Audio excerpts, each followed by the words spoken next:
আসসালামু আলাইকুম, সকলে কেমন আছেন? কিছু বিষয় আসলে বাংলাদেশ ক্রিকেট টিম নিয়ে বলার রয়েছে আমাদের। একটি দেশের যখন একটি ন্যাশনাল আ টিম গঠন করা হবে, সেখানে অবশ্যই যারা পারফর্মার তারাই থাকবে। তাদের নিয়ে ১৫ জনের একটা একাদশ হবে, ১৫ জনের একটা টিম হবে, সেখান থেকে একটা একাদশ হবে। সেটাই তো হওয়ার কথা। আসলে বাংলাদেশ ক্রিকেট টিমে কি আদৌ এই পারফরম্যান্স এর ভিত্তিতে দল গঠন করা হয়? একটা দলে যখন পারফর্মাররা থাকবে তখন দলটা নিয়ে সাফল্যের একটা আশা করা সম্ভব। বাংলাদেশ টিমে যে ১৫ জনের একটি স্কোয়াড আছে সেখানে কতজন নিয়মিত পারফর্মার রয়েছে, বা টিম যখন একাদশ গঠন করা হয় তখন আসলে যে কতটা পারফর্মারদেরকে গুরুত্ব সহকারে দেখা হয়। আসলে বাংলাদেশ নিউজিল্যান্ডের ম্যাচে আমরা দেখেছি, তার আগের ম্যাচেও দেখেছি, তার আগের ম্যাচে মাহমুদুল্লাহ ছিল না, পরের ম্যাচে মাহমুদুল্লাহ আসলো, তারপরের ম্যাচে আবার কি হলো, সৌম্য আউট হয়ে গেল।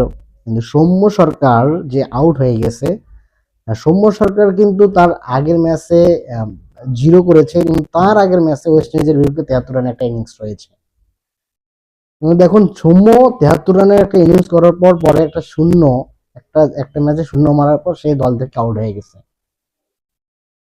কিন্তু এখানে মুশফিকুর রহিম, যে গত কয়েকটা টেস্ট, ওয়ানডে বা যে কোনো সিরিজেই হোক, বা প্র্যাকটিস ম্যাচ হোক বা বিপিএল হোক, সব জায়গায় তার পারফরমেন্স খুব একটা যে ভালো সেটাও কিন্তু না।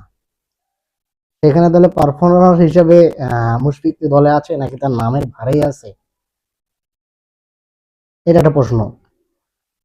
আর যদি সৌম্য সরকার যে সে ফিট ছিল না এই কথা বলে যদি তাকে দলের বাইরে রাখা হয়েছে, এমন কিছু আমাকে শুনতে হয়, তাহলে বলতে হবে তাহলে ফিল্ডিং এর সময় সৌম্য সরকার আবার ফিল্ডিং এ নামলো কেন? যদি সে ফিটে না হয় তাহলে আহ, তাহলে তাকে আবার ফিল্ডিং এর সময় নামানো হলো কেন?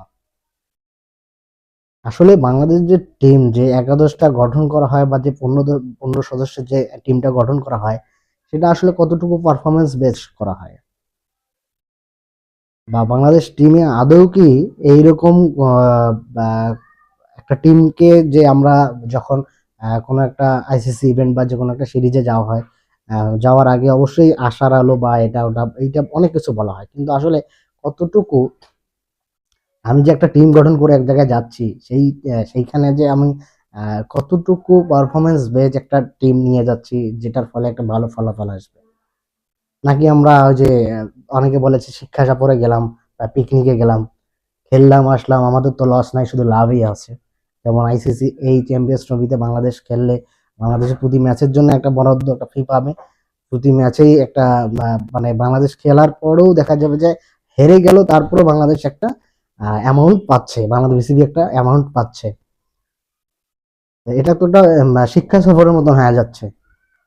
আমরা শুধু যাচ্ছি অংশগ্রহণের কারণে, আমাদের কোনো ব্যক্তিগত কিছু অর্জন থাকবে, আর সেখানে আসলে দেশের বা দলীয় কোনো অর্জন নাই।